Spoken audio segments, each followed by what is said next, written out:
আবু তালেব আলাইহিস সালাতু ওয়াস সালাম তিনি ইসলামের প্রথম দাওয়াতের আয়োজন করেছিলেন, কিন্তু সেই উমাইয়া বেঈমানেরা খাজা আবু তালেবকে জাহান্নামী বানাইছে। খাজা আবু তালেবকে জাহান্নামী বানাইছে। যে খাজা আবু তালেব আলাইহিস সালাতু ওয়াস সালাম আমার নবীজির বিয়া পড়াইছেন।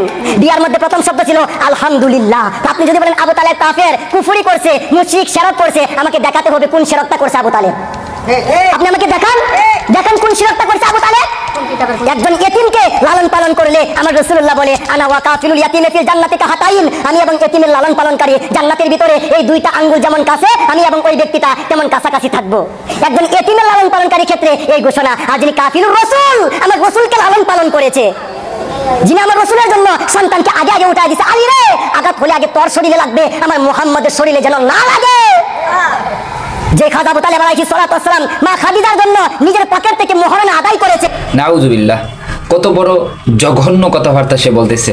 হাদিসের বিপরীতে, স্পষ্ট হাদিস কোরআন এর বিপরীতে গিয়ে সে কথাগুলো বলতেছে। সে কি এগুলো জানে না নাকি জেনেও গোপন করে, সেটা আমার জানা নেই। আমি একে একে দলিল দিয়ে সাব্যস্ত করব যে আবু তালেব যদিও তিনি রাসূল সাল্লাল্লাহু আলাইহি ওয়াসাল্লামের প্রিয় চাচা ছিলেন, তাকে অনেক সাহায্য সহযোগিতা করেছেন, কিন্তু তার একত্ববাদে বিশ্বাস ছিল না। সে ব্যাপারে সরাসরি বুখারী শরীফে একটি হাদিস এসেছে, আবু তালেব যখন মৃত্যু শয্যায় শায়িত ছিলেন, যখন তার রুহু বের হয়ে যাওয়ার উপক্রম, তখন রাসূল সাল্লাল্লাহু আলাইহি ওয়াসাল্লাম তার চাচার ঘরে আসলেন। এসে দেখলেন সেখানে আবু জাহেলও আছে এবং কুরাইশদের আরো একজন নেতা আছে, মুশরিক নেতা। তো এসে চাচাকে বললেন, চাচা আপনি লা ইলাহা ইল্লাল্লাহ বলে ফেলুন যে আল্লাহ ছাড়া আর কোনো ইলাহ নেই। তাহলে এমন একটি শব্দ এটি, এই শব্দর দ্বারা আপনার পক্ষে আমি আল্লাহ তাআলার দরবারে প্রমাণ পেশ করব। যখন এই কালিমাটা উচ্চারণ করে ফেলবেন, দেখুন আবু তালেব যদি মুশরিক না হতো, সে যদি আগে একাত্মবাদে বিশ্বাসী হতো, তাহলে রাসূল সাল্লাল্লাহু আলাইহি ওয়াসাল্লাম কেন এসে তাকে আবারও বলতেন যে আপনি লা ইলাহা ইল্লাল্লাহ বলে ফেলুন, তাহলে আমি এই কালিমা দিয়ে আপনার পক্ষে সাক্ষ্য দিব।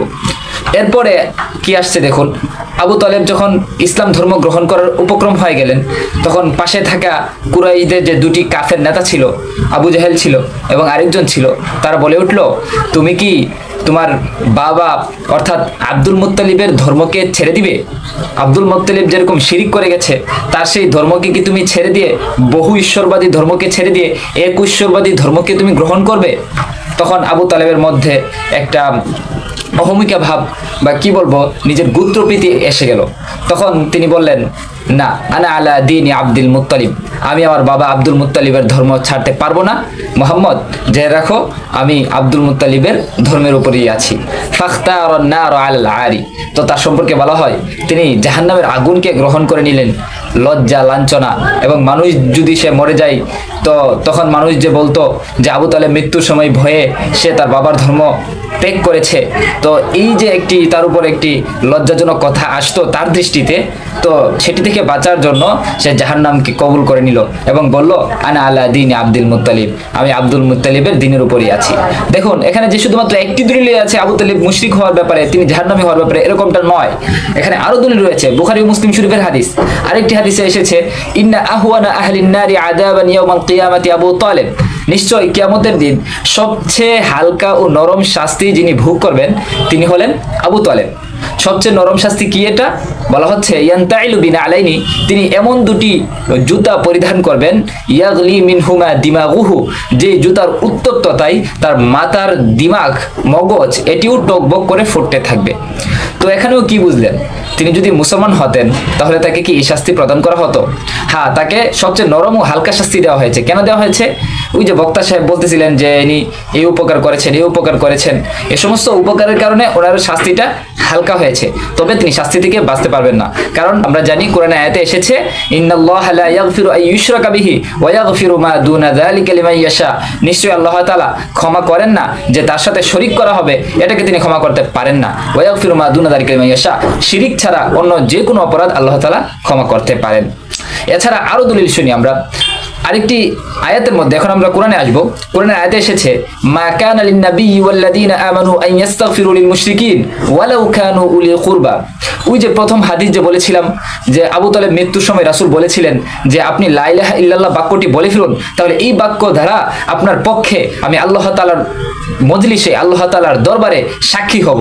তো তখন আবু তালেব তো আর বলেন নাই, তিনি এমনিতেই মারা গেলেন।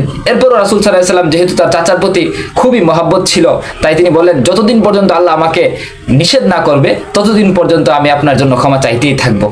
তো তিনি ক্ষমা চাচ্ছিলেন, ক্ষমা চাইতেন, আল্লাহ তাআলার কাছে সবসময় দোয়া করে।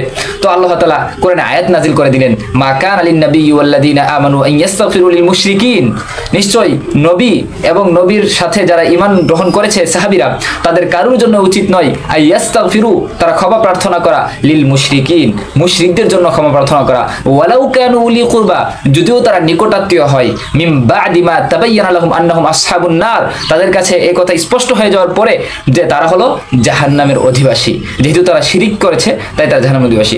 তো এখানের মধ্যে যে বলেছে যে মুশরিকদের জন্য ক্ষমা প্রার্থনা করা উচিত নয়, এখানে অধিকাংশ তাফসিরের কিতাবে বলা যায়, প্রায় সকল তাফসিরের কিতাবে, পৃথিবীর সকল তাফসিরের কিতাবে বলা হয়েছে এখানের মধ্যে এটার শানে নজুল, এই আয়াত নাজিল হওয়ার প্রেক্ষাপট হলো আবু তালেবের জন্য রাসূল সাল্লাল্লাহু আলাইহি ওয়াসাল্লামের ক্ষমা প্রার্থনা করা। তাহলে আবু তালেবকে আপনি মুশরিক না বলে কি উপায় আছে? এছাড়াও আরেকটি আয়াত আছে, ওই আয়াতে এসেছে, ওখানের মধ্যেও শানে নজুলের মধ্যে পাওয়া যায় যে আবু তালেব তিনি মুশরিক ছিলেন। আরেকটি আয়াত কি বলা হয়েছে, হে রাসূল ইন্নাকা লা তাহদি মান আহবাবতা, আপনি যাকে ভালোবাসেন তাকে আপনি হেদায়েত দিতে পারবেন না, ওয়ালাকিন্নাল্লাহা ইয়াহদি মান ইয়াশা, নিশ্চয় আল্লাহ যাকে চান তাকে হেদায়েত দেন।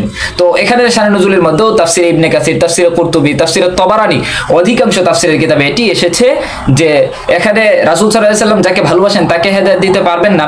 তো এর দ্বারা উদ্দেশ্য হলো আবু তালেব, রাসূল সাল্লাল্লাহু আলাইহি ওয়াসাল্লামের মনে মনে খুব ইচ্ছা ছিল আবু তালেব তিনি যেন ইসলাম ধর্ম গ্রহণ করেন।